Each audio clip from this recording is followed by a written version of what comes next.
Yesterday, RuneFest 2015 took place and Jagex announced its content ideas for next year. If you missed out on the live streams or if you aren't really sure what to think of it, here are my insights in what to expect of merchanting in 2016.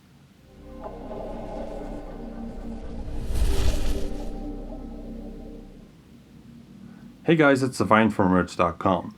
For any merch VIPs that are watching this, I'll post a timeline of the updates along with more detailed merchanting advice for you on the merch forums, so make sure to check that out if you have access for some help in your investment planning next year.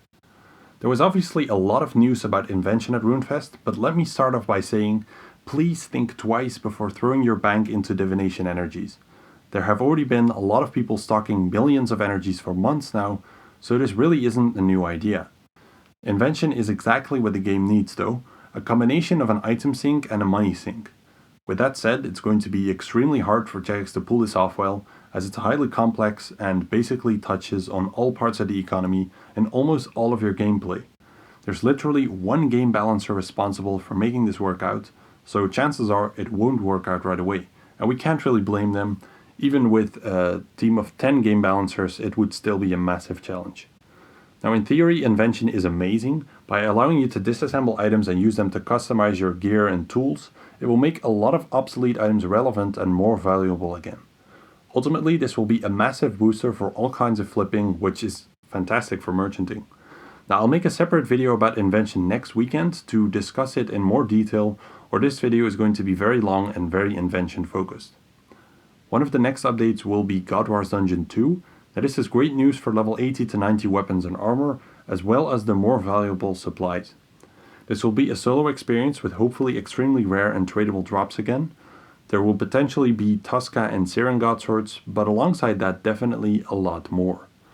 Next up, the mining and smithing reworks. They seem a bit double up with invention at the moment, as invention will already allow you to customize your gear and use it in more places. We will get even more choices to use them in various ways, so I'm not really sure how smithing is going to fit into this. Jagex did talk about how it makes no sense to need 99 smithing to make a level 50 rune blade body, so I would be very wary with having any bars or ores in your bank for this update. They can't exactly fill level 50 to 99 smithing with just rune bars or mixes of bars, so the way I see it, ores and bars will inevitably end up devalued if Jagex does a proper rework that ignores their existing value, which they should do if they want to do it well.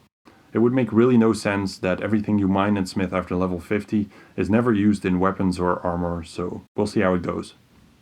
Moving on to quests, we will see 4 quests in the God storylines, the Vampire Fest quest finale, at least one random fun quest, and the 15 Years of RuneScape quest by Andrew and Paul Gower, which is pretty cool to see. Now, while none of these are merchanting related, the God storyline and Vampire quests will be the big update of the month for 5 months of the year. So we already know now that there will be at least 5 months where quite likely discontinued and rare items will be the most interesting investments. As Jagex mentioned that they want to do one major impactful update per month and the rest be small updates. And it's usually the big updates that allow you to really make some profit.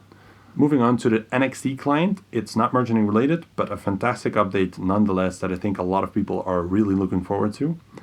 We will also see hard mode Corporeal Beast at some point and an undetermined solo boss somewhere in 2016.